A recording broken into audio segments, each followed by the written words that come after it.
Hello everyone. So I will be talking about lust, right? And it is thrown around very, not carelessly, but to where the point of people exclude other factors of it. So lust can be sexual, but there's three different factors, and I will be going over them in 1 John 2:16. Which says, and I'm using NLT, but in NIV, it replaces the word craving with lust. For the world offers only a craving for physical pleasure, a craving for everything we see, and pride in our achievements and possessions. These are not from the Father, but are from this world. So, we got physical, we got eyes, we got pride. These are the three main factors of lust. Okay? So what do they mean? Well, lust, physically, is self-gratification.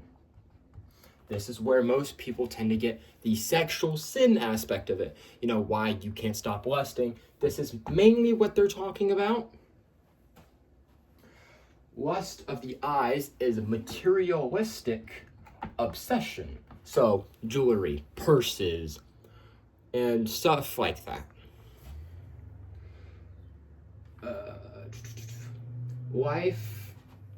Pride of life will be arrogance, which is you trust yourself in your own sources. Trust yourself.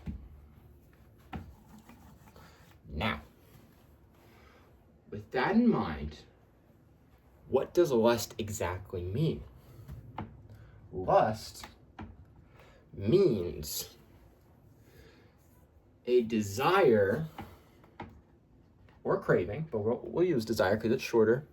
A desire that takes priority. Remember this word, priority is very important.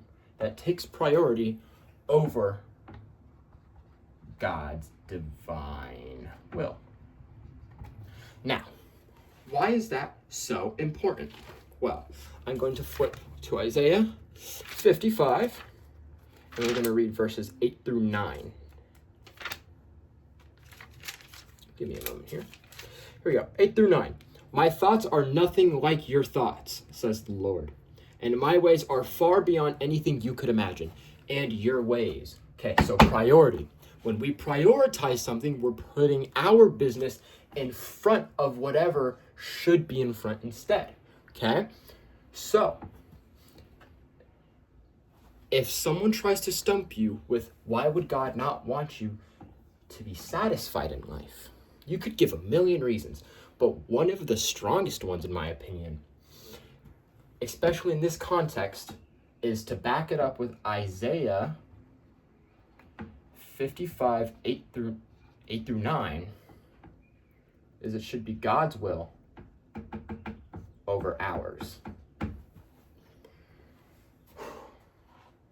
Now, back to the main point. People say they commit or committed lust. That's too vague since there are three different types. So when someone comes to you, and if you have the ability to, ask lust after what? To keep the conversation going onward. Tell them the specifics. So physical, eyes, pride, right? Point them to John 2:16. I believe it's 1 John. Or was it 2 John? Yes. Point them towards 1 John 2:16. And it's important to truly spread the word in its full honesty and transparency and clarity, because having the word misused or targeted is very dangerous. And I get it, a lot of people struggle with sexual or physical or sexual sin in general, which can be appointed to lust, but physical can be power, can be your own body. So you have to be very specific. That, thank you guys. and God bless.